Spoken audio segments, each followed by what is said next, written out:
వాళ్ళు సైతం మంచోడైతే బతుకురా అంటారు, చెడిపోయినోడైతే వీడు సావుకు వచ్చాడు, ఎప్పుడు చస్తాడో వీడు అనుకుంటారు.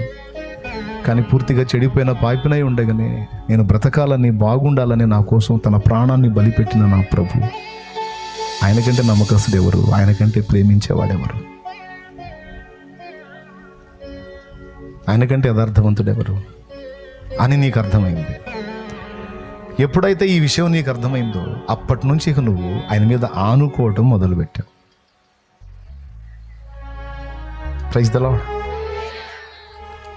ఏమని అనుకుంటావు తెలుసా? నువ్వు మోకాళ్ళు వేసి ప్రార్థించేటప్పుడు, తండ్రి నన్ను ప్రేమించాను అన్నావే, నా కోసం ప్రాణం పెట్టాను అన్నావే, ఈ బాధతో నలిగిపోతున్నాను ప్రభు అని నువ్వు అడిగా గుర్తుందా?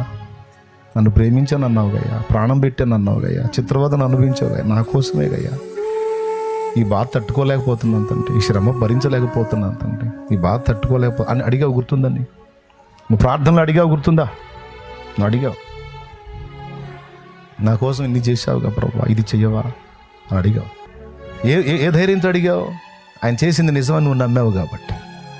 దేవునికి స్తోత్రం. ఆయన ఏమంటున్నాడు తెలుసా?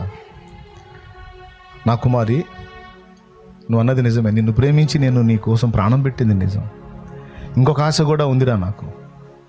నా కుమారి, నాకు ఇంకొక ఆశ కూడా ఉంది. ఏంటంటే నీ వ్యక్తిత్వాన్ని నా వలె మార్చి నిన్ను నా ప్రక్కన కూర్చోబెట్టుకోవాలన్నది నా ఆశ. నా వ్యక్తిత్వం, నా స్వరూపం నీలోకి రావాలంటే శ్రమల గుండనే నువ్వు ప్రయాణం చేయాలి, సమస్యల గుండనే నువ్వు ప్రయాణం చేయాలి. ఎందుకంటే నేను ఏర్పరిచిన నియమం అది అన్నాడు. దేవునికి స్తోత్రం కలుగును గాక. వినాలి, ఎంతమంది వింటున్నారో? నేను ఏర్పరిచిన నియమం అని నా తండ్రి మాట్లాడుతున్నాడు. పరిశుద్ధ గ్రంథంలో ఒక అద్భుతమైన మాట మాట్లాడాడు తెలుసా? సమస్యల్లో ఉన్న వాళ్ళందరూ చేతులు ఎత్తండి అంటే చాలామంది చేతులు ఎత్తుతారు.